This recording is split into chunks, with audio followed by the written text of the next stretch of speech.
صاحب آپ کی طرف آتے ہوئے ابھی جیسے خرم دستگیر صاحب فرما رہے تھے انڈین میڈیا نے بڑی بے وقوفی سے اس ساری صورتحال کو رپورٹ کیا اور ایٹ لیسٹ پاکستانی میڈیا کے لیے بلیسنگ ان ڈسگائز ہوئی کہ جو مین اسٹریم میڈیا تھا آپ کو پتا ہے بہت عرصے سے دباؤ میں تھا اور ایک دفعہ پھر اس کی جو اہمیت ہے وہ حکومت کو اور ریاستی اداروں کو اس کا احساس ہوا کہ سوشل میڈیا جو ہے آلٹرنیٹ نہیں ہو سکتا. یہ جو بلیسنگ ان ڈسگائز تھی میڈیا کی حد تک تو ٹھیک ہے, آپ کیا سمجھتے ہیں کہ یہ بلیسنگ ان ڈسگائز جو تھی یہ حکومت کے لیے بھی تھی اور ہماری دفاعی فورسز کے لیے بھی تھی؟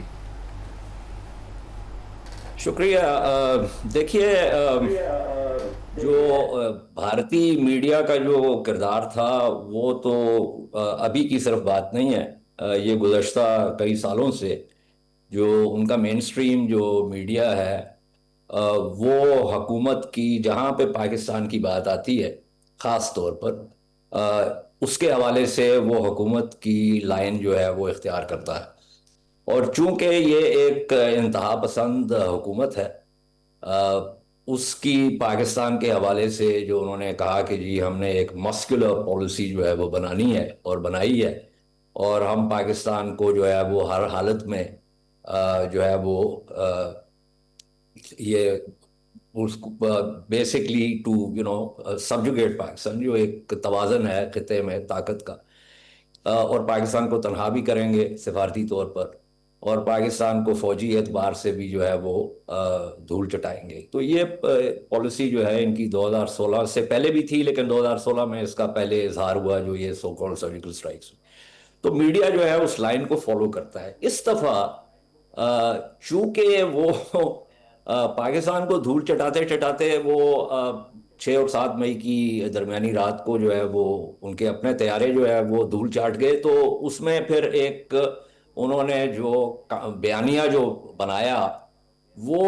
اس حد تک جو ہے وہ ایسی سمت اختیار کر گیا کہ جو کہ کلاؤنش تھی, یعنی ایسے لگ رہا تھا کہ یہ جیسے کوئی جو ہے نا کوئی مذاق ہو رہا ہے. اور پاکستان میں لوگوں نے آپ کو پتہ ہی ہے میمز کے حوالے سے اس کا بہت مذاق بھی اڑایا. ہمارے میڈیا نے جو ہے وہ بہتر کارکردگی دکھائی. یہ ایک علیحدہ بات ہے کہ ہمارے پاس ایسے ایک کارڈر نہیں ہے جو کہ دفاعی معاملات کو جو ہے وہ کی زیادہ سوچ سمجھ رکھتا ہو, تو اس لیے obviously وہ رلائے کرنا پڑتا ہے کہ حکومت کی طرف سے کیا آ رہا ہے, یعنی جو ملٹری کی طرف سے کیا آ رہا ہے. صاحب ذرا میں یہاں پر انٹرپٹ کرنا چاہوں گا اس سے پہلے کہ میں خرم صاحب سے سوال کروں, کیونکہ میں نے آغاز میں ان سے پوچھا تھا کہ ویسے تو اوورآل اگر آپ ان 2 مہینوں میں دیکھیں انالیسز کریں ملیٹریلی ڈپلومیٹیکلی پاکستان کو بہت فائدہ ہوا ہے. لیکن ہیونگ سیڈ دیٹ کیونکہ ہم کو بھارتی میڈیا تو نہیں ہے, تھوڑا کریٹیکل کویشچنز بھی کرنے چاہیے. جو پاکستان انڈیا کی یہ جنگ تھی آئی تھنک اس کو پورا ایک کانٹیکسٹ میں دیکھنے کی ضرورت ہے. 6 اور 7 کی درمیانی شب نو ڈاؤٹ کہ پاکستان نے جس طریقے سے پرفارم کیا اس کا پوری دنیا اس کو ایکنالج کر رہی ہے. لیکن اس کے بعد جو ہوا ہمارے بیسز ہٹ ہوئے, نور خان ایئر بیس دیکھ لیں, بلاری بیس دیکھ لیں, ہمارے کچھ لاسز ہوئے. ڈو یو تھنک کہ ہمیں اس کو بھی کریٹیکلی اینالائز کرنے کی ضرورت ہے, کیونکہ یہ ون آف تو اب لڑائی نہیں ہے, فیوچر میں بھی ایسا ہوگا. تو بجائے اس کے کہ ہم وائل وی سیلیبریٹ کہ جو ہم نے ریزسٹ کیا ہے انڈیا کو, ایٹ دا سیم ٹائم جو ہماری اگر کہیں ویکنسز ہیں تو اس پر بھی نظر رکھنے کی ضرورت ہے. تو آپ ایز اے ہول اس کو کیسے دیکھتے ہیں پھر؟ یہ بہت جو ہے وہ اچھا سوال ہے. دیکھیں کے ڈی نے ابھی یہ جو بات کی تھی اور وہ بہت بات جو ہے وہ پروفاؤنڈ ہے کہ جدید جو جنگ ہے اس کے اندر یہ فتح اور شکست کے جو معاملات ہیں یہ بہت مرکی ہوتے ہیں. اس کے اندر اس لڑائی اور آپ نے دیکھنا یہ کہ کس زاویے سے آپ اس کو دیکھ رہے ہیں. اب جو بھارت کا جو جوابی وار تھا, اور اگر آپ ان کے وہ جو سی ڈی ایس نے جو سنگاپور میں بات کی بلومبرگ کے انٹرویو میں بھی کہ ہم نے جو ہمارے نقصانات ہوئے, جو اس نے کہا ہمارے جو نقصانات ہوئے اس کے بعد پھر ہم نے ری ایویلیویٹ کیا کہ اب ہم کو کیا کرنا ہے. اس کے اندر انہوں نے یہ فیصلہ کیا کہ ان کے پاس کون سے پلیٹ فارمز اور ویپن سسٹمز ہیں جو کہ پاکستان کے دفاع کو عبور کر سکتے ہیں. اور اس کے اندر انہوں نے براموس بھی استعمال کیا, جو ہے وہ اسکیل پی جی بھی استعمال کیا. ہماری جو گراؤنڈ ایئر ڈیفنسز تھے وہ باوجود, کیونکہ براموس جو ہے وہ ایک ہائپرسونک جو ہے وہ سوری سپرسونک جو ہے کروز مسائل ہے, تو اس کا جو لانچ پوائنٹ سے لے کے پوائنٹ آف امپیکٹ تک، چونکہ ہماری ایک جو ہے وہ elongated جیوگرافی ہے، ہمارے پاس اتنی ڈیپتھ نہیں ہے، تو وہ سیکنڈز کے حوالے سے جو ہے وہ اپنے ٹارگٹ پہ پہنچے گا. تو اس کو کروز میسائلز کو روکنا ویسے بھی بہت مشکل کام ہے. اسی لیے اب اس کا توڑ کرنے کے لیے ہمیں ظاہر ہے اس وقت جیسے میں اور آپ بات کر رہے ہیں، یقیناً جو لوگ ان معاملات کو دیکھتے ہیں، ان کے اوپر پالیسی بناتے ہیں، جو پروکیورمنٹس انہوں نے کرنی ہے، وہ بھی اس کے اوپر بات کر رہے ہوں گے، وہ بھی دیکھ رہے ہوں گے کہ کس طریقے سے ہم نے اس جو اپنی یہ جو کمزوری ہے اس کو کس طریقے سے ہم نے جو ہے وہ آف سیٹ کرنا ہے، اور جو انڈیا کا ایڈوانٹیج ہے اس کو کیسے آف سیٹ کرنا ہے. تو یہ تمام معاملات جو ہیں ان کو بالکل آپ درست کہہ رہے ہیں کہ ہمیں جو ہے وہ کرٹیکل نگاہ سے دیکھنا پڑے گا، کیونکہ یہ بھی ایک اہم بات ہے کہ جو اگلی جنگ ہے نا وہ پچھلی جنگ کی طرح نہیں لڑی جائے گی. بھارت نے بھی جو اس دفعہ جو بھی 4 دن کا معاملہ ہوا اس نے بھی سبق سیکھے، اور ظاہر ہے وہ اگلی دفعہ جب وار کریں گے تو اس جو یہ 4 روزہ جو لڑائی تھی اس کو مد نظر رکھتے ہوئے جو ہے وہ کریں گے. اور اسی لیے ہم کو جو ہے اس پہ ٹھیک ہے اجاز عادل صاحب آپ کی طرف واپس آتے ہیں. خرم نصیر صاحب ابھی جیسے اجاز صاحب بھی فرما رہے تھے کہ اگلی جنگ لڑیں گے، اس کا مطلب وہ ایک پلازیبلٹی کی بات نہیں کر رہے، وہ کہہ رہے کہ یہ ہوگا، اور کچھ آثار بھی ایسے ہی لگ رہے ہیں. تو یہ جو انڈین گورنمنٹ کی ایک سٹیٹمنٹ ہے کہ آپریشن سندور جو ہے یہ ختم نہیں ہوا، آپ کیا سمجھتے ہیں یہ سیاسی بیان ہے یا یہ ان کا ایک ڈیفنس پوسچر ہے؟ جی دیکھیے، ہمیں تو ماہرین نے یہی بتایا ہے کہ اپنے دشمن کا جب آپ نے تخمینہ لگانا ہے تو آپ نے اس کی قابلیت پر لگانا ہے، اس کے بیانات پر نہیں لگانا. تو لہذا ان کی قابلیت موجود ہے، بیانات ان کے جو ہیں وہ مستقل جنگ بندی کے باوجود وہ جنگی جنون سے بھرے ہوئے ہیں. خاص طور پہ اگر آپ کو نریندر مودی کا جملہ یاد ہو پاکستان کے نوجوانوں کے لیے کہ روٹی کھاؤ ورنہ میری گولی تو ہے ہی. تو اس قسم کے جب آپ تھریٹننگ بیان دیں گے یا اس قسم کے لطیفے والے بیان بھی دیں گے کہ یہ تو ایک ٹریلر تھا، ابھی فلم چلنی ہے، تو پاکستان کو لہٰذا اس کو بہت سنجیدگی سے لینا ہے. اور جب تک ہندوستان بار بار یہ کہہ رہا ہے کہ وہ سندھ طاس معاہدے سے باہر ہے، اور پاکستان کی نیشنل سیکیورٹی کمیٹی ایک پوزیشن لے چکی ہے کہ اگر ہندوستان نے ہمارا پانی روکا یا ڈائیورٹ کیا تو اسے اقدام جنگ تصور کیا جائے گا. تو جو جنگ کی منطق ہے وہ تو یہ کہہ رہی ہے کہ چاہے 6 مہینے بعد ہو، 6 سال بعد ہو، جب تک ہندوستان انڈس واٹرز ٹریٹی میں واپس نہیں آتا، جنگ کا بہت ایک چلیں تھوڑا یا کم لیکن ایک ریئلسٹک جو پاسبلٹی ہے ممکنات میں وہ موجود ہے. پاکستان میں اس کے لیے تیار رہنا ہے. اور جس طرح ابھی اجاز صاحب نے کہا کہ یہ جو میزائل آ کے جنہوں نے ہٹ کیا، کامران صاحب نے اس کا پھر پاکستان کو ظاہر ہے اپنے گراؤنڈ ایئر ڈیفنسز کو بیف اپ کرنا ہے. اسی کے لیے اس دفعہ جو ہے وہ ڈیفنس بجٹ میں زیادہ جو ہے رقم رکھی گئی ہے تاکہ ہم اپنے گراؤنڈ ایئر ڈیفنسز بیف اپ کریں، کیونکہ یہ تو اب واضح ہے کہ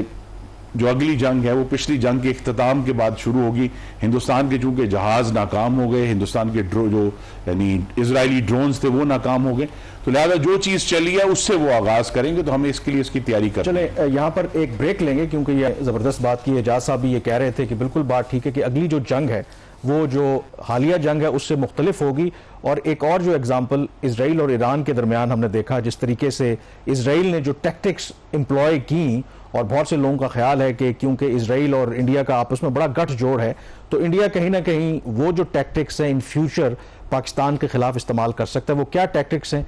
ایک جائزہ لے رہے ہیں انڈیا پاکستان کے درمیان جو 2 مہینے پہلے آلموسٹ جنگ ہوئی تھی، اس سے کیا ہم نے سیکھنا ہے، کیا کچھ ہم نے حاصل کیا ہے. اجاز عادل صاحب، جو بریک سے پہلے بھی ذکر ہو رہا تھا کہ یہ تو اب سرٹن ہے کہ پاکستان اور انڈیا کے درمیان یہ کب جنگ ہوتی ہے، بٹ جنگ تو ضرور ہوگی، بٹ اس کا جو طریقہ کار ہے، موڈ ہے، وہ ڈیفرنٹ ہوگا. کیا آپ کو لگتا ہے کہ جو اسرائیل اور ایران کے درمیان ہم نے جنگ دیکھی اور اسرائیل نے جو ایک ٹیکٹک امپلوائے کی، یعنی کہ موساد کا پورا ایک spying network with in Iran انہوں نے سیٹ اپ کیا، وہیں پہ انہوں نے ڈرون مینوفیکچر کیے، وہ جو ڈی کیپیٹیشن کے لیے گئے جو ملٹری لیڈرشپ تھی، ان کے جو نیوکلیئر سائنٹسٹ تھے ان کو انہوں نے ایلیمنیٹ کیا. ڈو یو تھنک کہ ہمیں اس حوالے سے بھی سوچنے کی ضرورت ہے، کیونکہ ہماری بھی بہت سی ولنریبلٹیز ہیں. ایک طرف سیکیورٹی جو تھریٹ ہم ڈیل کر رہے ہیں، پھر بہت بڑی تعداد لوگ کہتے ہیں کہ جو افغان مہاجرین کی ہے، ادروائز بھی. Do you foresee that kind of danger for Pakistan from Indian side? جی شکریہ. دیکھیے میں ایک بات کی وضاحت کرتا چلوں. میرا کہنے کا مطلب یہ نہیں تھا کہ جنگ ناگزیر ہے. یہ ایک علیحدہ بات ہے کہ اسٹرکچرلی اس وقت جو معاملات ہیں وہ ہمیں یہ جو ہے بتا رہے ہیں کہ جب تک بھارت جو ہے وہ اپنا رویہ اور اپنی پالیسی تبدیل نہیں کرے گا، اور جو اس وقت ان کے وزیر اعظم نے کہا ہے وہ ایک پالیسی ہے اور اس کے 4 نکات ہیں. میں اس کے بارے میں پہلے بھی بات کر چکا ہوں، اور ان نکات کو مد نظر رکھا جائے تو پھر جنگ جو ہے وہ ناگزیر ہو جاتی ہے. اور اسی لیے میرا یہ خیال ہے کہ ہمیں آرٹیکل 51 جو ہے اس کو انووک رکھنا چاہیے. اس بات کا جو ہے وہ عالمی جو کیپٹلز ہیں ان کو بھی بتا دینا چاہیے، اقوام متحدہ کو بھی بتا دینا چاہیے کہ بھارت کی اس پالیسی کی وجہ سے ہم آرٹیکل 51 انووک کر رہے ہیں ایز اینٹیسپیٹری سیلف ڈیفense. بہرحال وہ ایک علیحدہ بحث ہے. آپ کا جو سوال ہے جو کہ بہت صائب ہے، دیکھیے اس میں فالٹ لائنز استعمال ہوتی ہیں ہمیشہ. ایک تو کاؤنٹر انٹیلیجنس فیلئر تھا ایران کا کہ وہ اس ایکٹیویٹی کو جو ہے وہ ڈیٹیکٹ نہیں کر سکے، لیکن بنیادی طور پہ فالٹ لائنز استعمال ہوتی ہیں. جغرافیہ بھی استعمال ہوتا ہے. ہمیں تھوڑا سا جو ہے وہ فائدہ جو ہے وہ یہ ہے کہ ہمارا جو ہارٹ لینڈ ہے ان لائک ایران، چونکہ بہت بڑا ملک ہے ایران، اس میں ڈسٹنسز اور سپیسز بہت زیادہ ہیں، تو اس قسم کی جو ایکٹیویٹی ہے وہ اس کو ڈیٹیکٹ کرنا بھی مشکل ہوتا ہے. ہمارے ہاں اس قسم کی ایکٹیویٹی کو ڈیٹیکٹ کرنا ریلیٹیولی آسان ہے مشرق کی طرف. جو مغرب کی طرف اور جو ساؤتھ ویسٹ ہے بلوچستان کی طرف، اس طرح کی ایکٹیویٹی کو ڈیٹیکٹ کرنا ذرا مشکل کام ہے، کیونکہ پاپولیشن جو ہے وہ سپاس ہے اور جیوگرافی جو ہے وہ امپوزنگ ہے اور ڈسٹنسز جو ہے وہ بہت زیادہ ہے. تو لیکن جو بنیادی نقطہ ہے آپ کے سوال میں، اور وہ یہ ہے کہ انٹیلیجنس آپریشنز، کہ آپ کس طریقے سے انفلٹریشن یعنی نفوذ کر سکتے ہیں، اور ان لوگوں کے ذریعے وہ پاکستانی بھی ہو سکتے ہیں. آپ کو معلوم ہے کم از کم 18-20 جو ہے وہ لوگوں کو یہاں پہ قتل کیا گیا ہے کرائے کے قاتلوں کے ذریعے، جو کہ RNJW کے جو ہے ہینڈلرز نے کروایا ہے، لوگ جو کسی نہ کسی طریقے سے منسلک تھے کشمیر کے جہاد کے ساتھ. تو یہ بات تو پہلے سے ہی ہو رہی ہے یہاں. تو اس کا مطلب ہے کہ یہاں پہ سیلز جو ہے وہ موجود ہیں، یا ایک سسٹم جو ہے وہ نظام بن گیا ہوا ہے کہ جس کو جب تک نیوٹرلائز نہیں کیا جائے گا اس وقت تک اس نظام اجاز صاحب، خرم نصیر صاحب، یہ پاکستان کی ایک پالیسی تھی کہ جو افغان مہاجرین کو واپس بھیجا جائے گا، اس پہ عمل بھی ہوا، لیکن بیچ میں پھر پروسیس جو سلو ڈاؤن بھی ہو جاتا ہے. تو آپ کیا سمجھتے ہیں کہ یہ جو ایک ریسنٹ ایک پاکستان کی طرف سے ایک موو ہوئی تھی، اس میں چائنا نے بھی رول پلے کیا افغانستان کے ساتھ معاملہ ٹھیک کرنے کے لیے، اس کی وجہ سے یہ پروسیس جو ہے اس میں کوئی ہالٹ یا کوئی اس کو سلو ڈاؤن کیا گیا، یا ابھی بھی جو پاکستان کے افغان مہاجرین کے حوالے سے پالیسی ہے وہ جاری ہے؟ جی پالیسی تو جاری ہے اور اس کی بڑی واضح وجوہات ہیں. وہ یہی ہے کہ ہمیں پاکستان اور افغانستان کو وہ جو ایک ہمارا روایتی فریم ورک تھا وہ متروک ہو گیا. روایتی فریم ورک یہ تھا کہ جی دونوں طرف پشتون ہیں، ایک ہی زبان بولتے ہیں، کلچر. ہمیں اب بالآخر یہ آہستہ آہستہ ریاست کو یہ سمجھ آئی ہے کہ یہ جو فریم ورک تھا یہ متروک ہے، اور ہمیں اب افغانستان کو بطور ایک ہمارا ہمسایہ ہے خود مختار ریاست کے ڈیل کرنا ہے، اور اسے یہ مطالبہ کرنا ہے کہ وہ بھی ہمیں خود مختار ریاست کے طور پہ تسلیم. ہاں وہ آئی تھنک وہ ہمیں بہت ساری جو ہے وہ مشکل ڈالنے کے بعد اب بالآخر ہم اس سے پیچھے ہٹ گئے ہیں. تو یہ ایک اچھی بات ہے. افغانستان ایک سوورن ملک ہے، ہمیں اسے ڈیل کرنا ہے، ہمسایہ ہے، لہٰذا وہ تو you can choose your neighbours. لیکن یہ کہ ہمیں وقت کے ساتھ ساتھ یہ جو پورا سیٹ اپ ہے، ہم چاہیں گے اچھے تعلقات ہو، ہم چاہیں گے وہاں ہمارا ان کے ساتھ تجارت ہو، لیکن بہرحال جس طرح ہم دوسرے ملکوں کے ساتھ اپنی خود مختاری کا، اپنے بارڈرز کا، اپنے قوانین کا دفاع کرتے ہیں، ہمیں افغانستان کے ساتھ بھی ویسے ہی کرنا ہے. اچھا، اس میں ایک اور جو چیز خرم نصیر صاحب، وہ جو پہلے کامران بھی سوال کر رہے تھے، ایران کی جنگ ہو، ایران اسرائیل کی یا پاکستان انڈیا کی، جو ٹریڈیشنل جو فورسز تھی، کنونشنل فورسز تھیں، ان کا استعمال اس طریقے سے نہیں ہوا. پاکستان میں بھی آپ نے دیکھا لائن آف کنٹرول پہ یا سیالکوٹ کی جو ورکنگ باؤنڈری ہے وہاں پہ ہوا. یہ بیسیکلی میزائلوں کے اور جہازوں کی جو جنگ تھی. تو اس کانٹیکس کے اندر اگر آپ دیکھیں کیا دونوں ممالک کو انڈیا اینڈ پاکستان, انڈیا چلو اپنی پالیسی ڈیسیزن کے خود لینے ہیں, but just for the sake of discussion پھر ٹریڈیشنل جو کنونشنل فورسز آپ کی, کیا ہم اتنی گراؤنڈ فورسز کی ضرورت ہے, یا یہ جو وسائل ہیں ہم اور طرف بھی اس کو شفٹ کر سکتے ہیں گیون دا فیکٹ کہ اب جو ٹیکنالوجی ہے, وار کا جو موڈ ہے وہ سارا چینج ہو چکا ہے؟ جی وہ چینج ہوا ہے, لیکن اسرائیل اور ایران کے درمیان تو 1,500 کلومیٹر کا فاصلہ بھی تو ہے نا جی. تو ان کے لیے تو ایئر وار ہی جو تھی وہ سوٹیبل تھی. یہاں تو چونکہ ہم بالکل ایک دوسرے کے ساتھ بیٹھے ہیں, اور تو لہذا ہمیں اپنا جو گراؤنڈ ڈیفنس ہے, جو کہ ٹریڈیشنل ڈیفنس ہے ٹینکس کے ذریعے, آرٹلری کے ذریعے, بہرحال اسے ایک بیسک سطح پر تو مینٹین کرنا ہے. اور لہذا اتنی کمی نہیں ہو سکتی کہ یہ ریسورسز ڈائیورٹ ہو چکے ہیں. یہ ضرور ہے کہ اب جو اسرائیل ایران نے ثابت کیا ہے کہ جنگ بہت حد تک الیکٹرانک ہو گئی ہے, میزائلز کے لیے لڑی جائے گی. اور جو بات اعجاز صاحب نے کی, میں اسے دہرانا چاہتا ہوں کہ پاکستان اور ہندوستان کے درمیان جو میزائلز کی جنگ ہے وہ چند سیکنڈز کا کھیل ہے. ہمارے پاس وہ جو کہ جی ایران نے مارا اور اس کے اتنے منٹ لگے, اور وہ پھر اور آپ یہ بھی دیکھیے کہ اسرائیل کے پاس بقول ان کے ایک 4 لیئر ڈیفنس تھا, اس کے باوجود ایک بڑی تعداد ایرانی میزائلز کی اسرائیل میں جا کر گری ہے, ان کے شہروں تک بھی گری ہے. تو لہٰذا وہ جتنا مرضی, انہوں نے آئرن ڈوم بھی تھا ان کا جی, فائنل ڈیفنس ہمارا آئرن ڈوم, پاکستان اور انڈیا کی بھی جنگ ہوئی, اس میں پاکستان نے تو ابھی اپنے جو میزائل تھے جو ٹھیک والے وہ تو ابھی چلائے نہیں. اگر وہ چلاتے تو شاید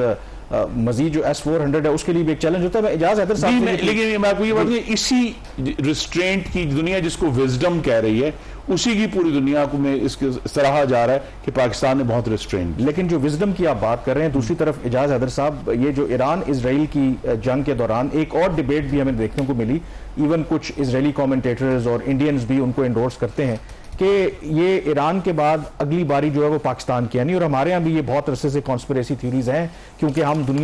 مسلم دنیا کی واحد نیوکلیر طاقت ہیں کہ جب تک پاکستان کا جو نیوکلیر پروگرام ہے وہ اسرائیل کے لیے یا باقی ویسٹرن کنٹریز کے لیے بھی ایک بہت بڑا خطرہ ہے. پھر ہم نے یہ خبریں چلتی سنی دیکھیں کہ Pakistan intercontinental ballistic missiles کے اوپر بھی کام کر رہا ہے. ڈو یو جینوئنلی بلیو کہ پاکستان کے لیے ایک سیریس تھریٹ ہو سکتی ہے کہ ایران کے نیوکلیر پروگرام سے نمٹنے کے بعد یہ جو ویسٹرن فورسز ہیں لیڈ بائی اسرائیل پاکستان کی طرف وہ دیکھ سکتی ہیں اس اینگل سے؟